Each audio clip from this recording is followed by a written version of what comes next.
महाभारत का युद्ध चल रहा था। जब युद्ध का नेतृत्व सेनापति धृष्टद्युम्न के पास में आया, जो द्रुपद के पुत्र थे, तब दुर्योधन ने कहा कि एक एक करके हमारे योद्धा रोज मारे जा रहे हैं और पांडव पक्ष में कुछ भी हम नुकसान नहीं कर पा रहे हैं, तो ऐसा क्यों हो रहा है। तब गुरु द्रोणाचार्य ने कहा कि कल सूर्यास्त से पूर्व पांडव पक्ष का एक योद्धा अवश्य मारा जाएगा, और अगले दिन दूर कुरुक्षेत्र के उस छोर पर अलवर के पास पिंडारियों से युद्ध करने के लिए अर्जुन चला गया। उसका सूर्यास्त से पूर्व वापस लौटना संभव नहीं था। ऐसे में 7 महारथियों ने मिलकर के चक्रव्यूह का निर्माण करने की योजना बनाई। चक्रव्यूह का निर्माण करना जयद्रथ ही जानता था। जयद्रथ दुर्योधन का बेनोई था। उसकी एकमात्र बहन थी दुश्शला, उसका पति था सिंधु नरेश जयद्रथ। उसने चक्रव्यूह का निर्माण किया और इधर पांडव पक्ष में हलचल मच गई कि अर्जुन तो उपलब्ध नहीं है और अर्जुन के अलावा चक्रव्यूह को तोड़ना कोई जानता नहीं है। ऐसे में अब क्या होगा, हमारी हटी हो जाएगी। जब ये मंत्रणा चली रही थी तब अर्जुन की पत्नी सुभद्रा इन सभी पांडवों की एक एक पत्नियां और रखती, द्रौपदी के अलावा।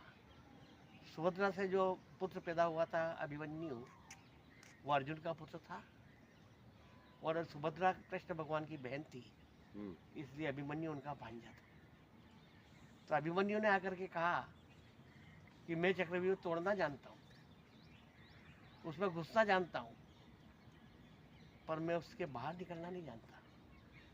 क्योंकि एक बार मेरे पिताजी अर्जुन मेरी माँ सुभद्रा को चक्रव्यूह तोड़ने की रीति बता रहे थे, तो घुसने तक तो मेरी माँ जाग रही थी, पर जब निकलने की रीति बताई तब उसको नींद आ गई, तो मेरे को वो नहीं मालूम पड़ी।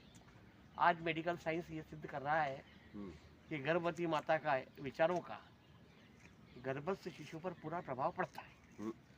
परंतु हमारे सनातन संस्कृति ने आज से 5000 साल पूर्व ये सिद्ध करके बता दिया था कि गर्भस्थ शिशु पर माता का कितना असर है।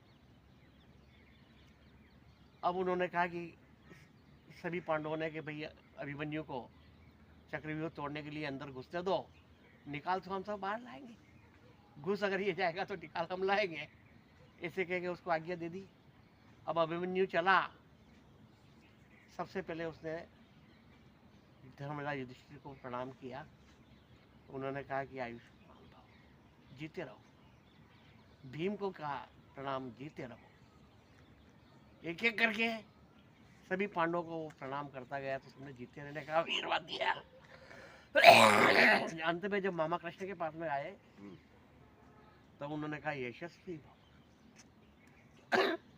उन्होंने कहा कि द्रौपदी ने कि आपने इसको जीता रहने का आशीर्वाद क्यों नहीं दिया, तो इसके पीछे बहुत बड़ा कारण है। जब भी ईश्वर अवतार लेता है तो बाकी सभी जो देवता है वो किसी न किसी रूप में उसके साथ में आते हैं। तो अभी द्वापर में